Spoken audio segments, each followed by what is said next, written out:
حدیث میں آتا ہے نبی صلی اللہ علیہ وسلم نے فرمایا دو بھائی تھے پچھلی امتوں میں، ایک بہت پرہیزگار تھا، ایک گناہگار تھا۔ جو پرہیزگار جو تھا نا وہ گناہگار کو سمجھاتا تھا، یار تو یہ کیوں کر لیا کر، وہ سنتا رہتا تھا، اچھا بھائی ٹھیک ہے کوشش کروں گا، پھر ٹھیک نہیں ہوتا تھا لیکن سنتا تھا، تکبر میں نہیں آیا کہ تو کون ہوتا ہے مجھے سمجھانے والا ہے بھائی، اچھا بھائی ٹھیک ہے۔ پھر وہ اس نے کبھی کسی دن کہا تو کہا یار ٹھیک ہے یار اللہ معاف کر دے گا یار۔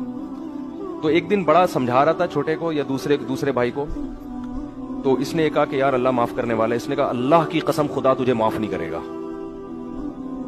اللہ کی قسم خدا تجھے معاف نہیں کرے گا۔ نبی صلی اللہ علیہ وسلم نے فرمایا اللہ کو اتنا غضب آیا، اللہ نے فرمایا این المتعلی علی اللہ اللہ یغفر لفلان، میرے اوپر کون قسم اٹھا کے کہہ سکتا ہے کہ میں مغفرت نہیں کروں گا۔